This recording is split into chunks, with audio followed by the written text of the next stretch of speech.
धनंजय मुंडे यांनाच वाल्मिक कराड नको होते, त्यांनीच एन्काउंटरची ऑफर दिली होती, असा नवीन एक दावा निलंबित पोलीस निरीक्षक रणजित कासले यांनी केलाय। या घडीची मोठी बातमी आहे। रणजित कासले यांनी कालही एक दावा केला होता, तो फक्त वाल्मिकच्या एन्काउंटर संदर्भात होता आणि आता जो दावा केलेला आहे तो ते असं म्हणतायत की धनंजय मुंडे यांनाच वाल्मिक कराड नको होते आणि त्यांनीच एन्काउंटरची ऑफर दिली होती। निलंबित पोलीस निरीक्षक रणजित कासले यांचा हा नवा दावा। रणजित कासलेच्या दाव्याने खळबळ उडालेली आहे। पोलिसांनाही कासलेनं मला पकडून दाखवाच असं खुलं आव्हान दिलं गेलंय। बीडमध्ये अॅट्रॉसिटी ऍक्ट नुसार रणजित कासले विरोधात गुन्हा दाखल करण्यात आलेला आहे। रणजित कासले यांना या प्रकरणात निलंबित करण्यात आलेला आहे। निलंबित पोलीस निरीक्षक कासलेंनी काल दावा केला होता की जितका मोठा गुन्हेगार तितक्या मोठ्या एन्काउंटरसाठी तितक्या मोठ्या रुपयांची ऑफर दिली जाते, मलाही तशी ऑफर कराडला मारण्याकरता दिली गेली होती। हा कालचा दावा पाठोपाठ त्याचा नवा दावा समोर आला। धनंजय मुंडेंनाच हा वाल्मिक कराड नको होता, कदाचित तो डोईजड झाला होता आणि त्यामुळे त्यांनीच रणजित कासले यांना एन्काउंटरची ऑफर दिली होती असं कासले म्हणतात। एन्काउंटर खुनी करण्याचा प्रयत्न केला आणि खुनी केला स्पष्टच सांगतो। आज असाही गुन्हा दाखल झालाय। ते धनंजय मुंडेंनाच नको होते वाल्मिक कराड, कारण त्यांची काही अंडी पिल्ली ते बाहेर काढणार होते आणि त्यांचा संबंध आला असता 302 मध्ये आणि आज ते आरोपी झाले असते किंवा होणारही नाहीत। कदाचित त्यांना खूप सपोर्ट आहे आपले महाराष्ट्राचे गृहमंत्री आणि सीएम फडणवीस साहेबांचा सपोर्ट आहे। ते होणारही नाही, त्यांना आरोपी केलेही नाही जाणार, तेवढे ते पुरावे दाबले गेलेले आहेत। ते जे निलंबित अधिकारी आहेत त्यांचं असंही स्टेटमेंट आहे की हे जे तुम्ही सांगताय की मला एन्काउंटर करण्याच्या सूचना होत्या, म्हणजे फेक एन्काउंटर्स या महाराष्ट्रात अलीकडच्या काळात किंवा देशात घडलेले आहेत, त्याला पुष्टी देणारं हे विधान आहे। पण याची चौकशी होणं गरजेचं आहे आणि जर हे निलंबित अधिकारी सांगत असतील की मी अशा प्रकारची नोंद अमुक पोलीस स्टेशनच्या डायरीत केलेली आहे, तर ते अधिक गंभीर आहे। जर अशा प्रकारची नोंद पोलीस डायरीत केली असेल तर त्याच्यावरती तेव्हाच ॲक्शन का झाली नाही। आमचे प्रतिनिधी सुरेश जाधव यांच्याशी बोलूया। सुरेश, बीडमध्ये आपण आहात, गेली अनेक वर्ष बीडमधलं वातावरण परिस्थिती आपण जाणता आणि ही केस तर आपण अत्यंत जवळून पाहिलेली आहे। काय सांगाल या नव्या दाव्याविषयी कासलेंच्या की धनंजय मुंडेंनाच डोईजड झालेले होते वाल्मिक कराड, त्यांनाच नको होते ते?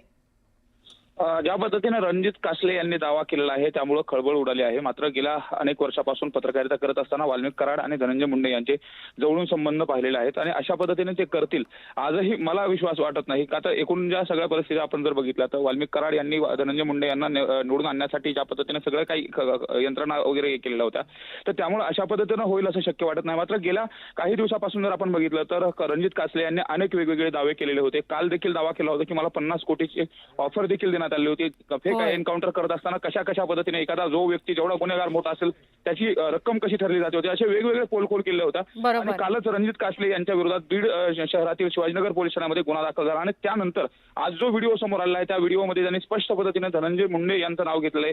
या अगोदर देखील त्यांनी लोकसभा निवडणुकीमध्ये आणि विधानसभा निवडणुकीमध्ये पैशाच्या गाड्या अडवल्या म्हणून कशा पद्धतीनं हे केलं गेलं यावरती देखील त्यांनी प्रश्नचिन्ह उपस्थित केलं होतं। त्याचबरोबर माझ्या अकाउंटमध्ये 10 लाख रुपये आले, ते देखील कशा पद्धतीने आले होते, ते कुणी टाकले होते, या संदर्भात देखील प्रश्न उपस्थित केला होता। मात्र एकूणच रणजित कासले यांनी केलेल्या दाव्यावरती कितपत विश्वास ठेवायचा यावरती देखील महत्त्वाचा प्रश्न आहे। का तर त्यांनी या अगोदर देखील अनेक वेगवेगळे दावे केले होते, त्यामुळे साहजिक या संदर्भात आता तपासी यंत्रणा कशा पद्धतीने तपास करणार हे देखील पाहणं महत्त्वाचं असेल। नक्की, धन्यवाद सुरेश माहिती दिल्याबद्दल। अजून एक खळबळ त्यांच्या वक्तव्यानं निर्माण झाली आहे, ती अशी की मुख्यमंत्री देवेंद्र फडणवीस यांचं सुद्धा नाव घेतलेलं आहे की ते धनंजय मुंडेंना या सगळ्यातनं वाचवतील।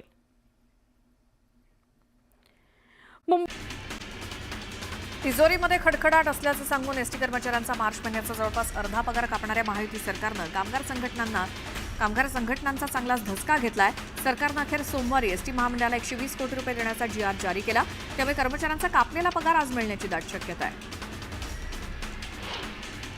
सरकारकडनं सवलतीपोटी मिळणारी रक्कम वेळेत मिळत नसल्यामुळे एसटी कर्मचाऱ्यांच्या वेतनासाठी महामंडळाला जुळवाजुळव करावी लागते असं वरिष्ठ अधिकाऱ्यांनी सांगितलं. राज्य परिवहन महामंडळाच्या बसगाड्यांमधनं दरमहा 15 ते 16 कोटी प्रवासी प्रवास करतात. त्या सवलतीत प्रवास करणाऱ्या विशेषतः लाडक्या बहिणींची संख्या 5 कोटी तर ज्येष्ठ नागरिकांची संख्या 2 कोटींपर्यंत आहे. नागरिकांच्या हरकती सूचनांमुळे प्रभादेवी पुलाचं पाडकाम लांबणीवरती पडले. हा पूल पाडून त्या ठिकाणी नवीन द्विस्तरीय पूल बांधण्यात येणार होता. त्यामुळे मंगळवारपासून हा पूल वाहतुकीसाठी बंद केला जाणार होता. मात्र मुंबई वाहतूक पोलिसांच्या आवाहनानुसार पूल बंद करण्यासंबंधी मोठ्या प्रमाणात नागरिकांच्या सूचना आणि हरकती सादर करण्यात आल्या. मुंबईकरांच्या प्रवासाचा 125 वर्षांपासून कणा ठरलेला एल्फिन्स्टन रोड पूल आता बंद होतोय. वाहन चालकांसाठी पर्यायी मार्ग निश्चित करून प्रशासन मोकळं झालंय. तरी देखील हजारो पादचारी प्रवाशांचं काय असा सवाल उपस्थित होतोय. नियोजनात ढिसाळपणा केल्यामुळे नव्या पादचारी पुलाचं काम अर्धवट आहे. त्यामुळे मुंबईकरांची गैरसोय होणार आहे. उन्हाच्या काहिलीनं त्रस्त असलेल्या लोकल प्रवाशांना मध्य रेल्वेनं खुशखबर दिली आहे. एसी लोकलच्या फेऱ्या वाढवण्यात येणार असून उद्यापासून त्याची अंमलबजावणी केली जाईल. तुर्तास मध्य रेल्वेवर 6 एसी लोकल आहेत. त्यांच्या दिवसभरात 66 फेऱ्या होतात, त्या आता 80 होणार आहेत. उन्हाळ्यात बच्चे कंपनीपासून सर्वांनाच मे महिन्याच्या सुट्टीत वेध लागलेत. ते मामाच्या गावाला जाण्याचे आता लालपरीतून आपल्या गावाला जाता येणार आहे. त्यासाठी एसटीच्या रायगड विभागातनं 16 जादा उन्हाळी बसेस सोडण्याचा निर्णय घेण्यात आलाय. विशेष म्हणजे या जादा बसेस 15 जूनपर्यंत सोडल्या जाणार आहेत. सोन्या चांदीच्या भावात वाढ कायम आहे. सोनं 94,000 प्रतितोळ्यावरती पोहोचले. मागील आठवड्याभरापासून सोन्याच्या दरात पुन्हा वाढ सुरू झाली आहे. तर जीएसटी सकट 1 तोळं सोनं घेण्यासाठी आता 96,820 रुपये मोजावे लागणार आहेत.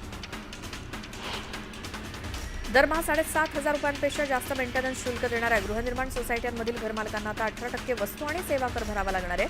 याकरता गृहनिर्माण संस्थेची वार्षिक उलाढाल 20 लाख रुपयांपेक्षा जास्त असायला हवी. या सोसायटीतील एखादा फ्लॅट मालक दरमहा 7,500 रुपयांपेक्षा जास्त मेंटेनन्स भरत असेल तर केवळ 7,500 रुपयांपेक्षा जास्त रकमेवरतीच नव्हे तर संपूर्ण मेंटेनन्सच्या रकमेवर 18% जीएसटी लागू होणार आहे.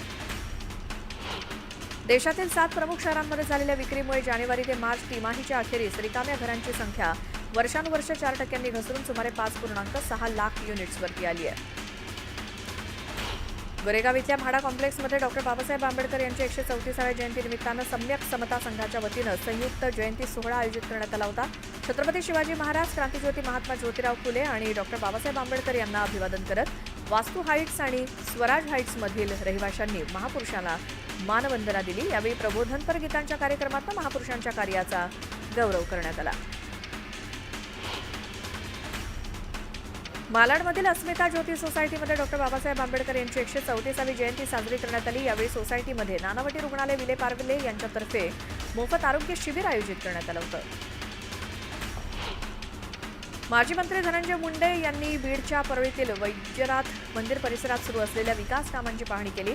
मंदिराचं पुरातन महत्त्व जपून दर्जेदार पद्धतीनं काम करावं अशा सूचना मुंडेंनी केल्या. पुरंदर विमानतळाच्या भूसंपादनाला पारगावच्या ग्रामस्थांनी विरोध केला. गाव बंद करून गावकऱ्यांनी सरकारचा निषेध केला. त्यामुळे बैठकीसाठी गेलेले भूसंपादन अधिकारी चर्चेविनाच परतले. जळगावच्या चोपडा तालुक्यातील धानोरामध्ये झालेल्या अवकाळी पावसानं उघड्यावरती ठेवलेला मका पावसात भिजला. त्यामुळे मका काळा पडून तब्बल 40 ते 50 लाखांचं नुकसान झालं. रायगड जिल्ह्यातील माथेरान परिसरात ई-रिक्षांमुळे पर्यटनाच्या संख्येत मोठी वाढ झाल्यामुळे व्यावसायिक आता सुखावले. सध्या उन्हाळ्याचे दिवस सुरू असून थंड हवेचं ठिकाण असलेल्या माथेरानला पर्यटकांनी जास्त पसंती दिली आहे. हतनूरचं आवर्तन मिळूनही भुसावळ शहराच्या अशुद्ध पाणी पुरवठ्याचा प्रश्न सुटलेला नाही. पालिकेनं शुद्ध पाणी पुरवठ्यासाठी 5.5 कोटी रुपयांच्या निधीतनं पाणीपुरवठा योजनेचं पुनरुज्जीवनाचं काम हाती घेतलंय. हे कामही अनेक वेळा मुदतवाढ देऊन पूर्ण झालेलं नाही. त्यामुळे गाळयुक्त पाण्याच्या पुरवठ्याची समस्या कायम आहे.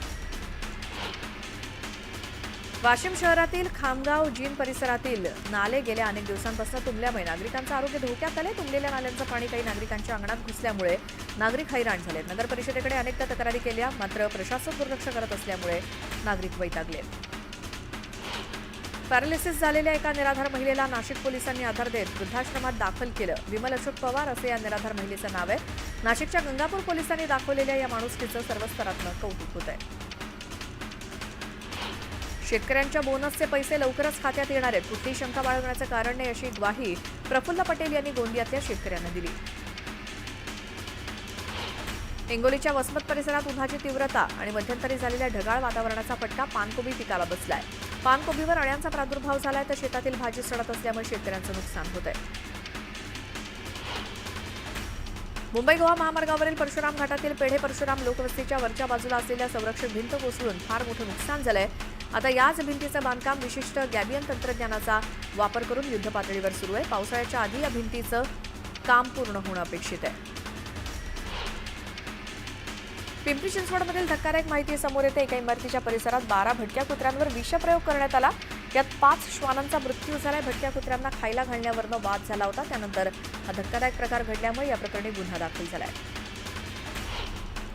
वर्ध्याच्या देवळी येथील बस स्थानकाचं पालकमंत्री पंकज भोयर यांच्या हस्ते लोकार्पण करण्यात आलं. यावेळी लांब पल्ल्याच्या गाड्यांसह जलद बस थांबवण्याच्या सूचना देण्यात आल्या आहेत. तर देवळी पुलगाव आगारात नव्या बसेस दाखल होतील अशी माहिती पंकज भोयर यांनी दिली.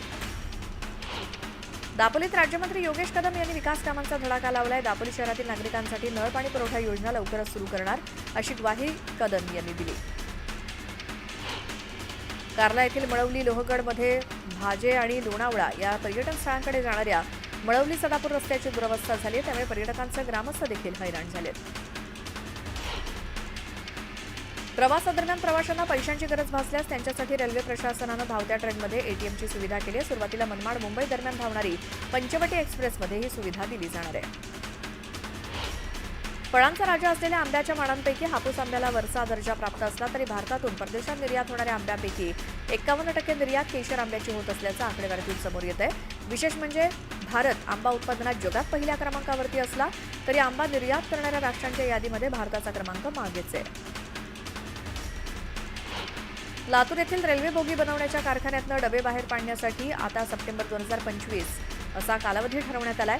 हे काम कायनेट नावाच्या कंपनीकडे सुपूर्द करण्यात आलंय. वंदे भारतचे 1920 रेल्वे डबे बनवण्यासाठी 2 स्थायी आणि 2 निर्माण मार्गिका बनवण्यात येणार आहेत.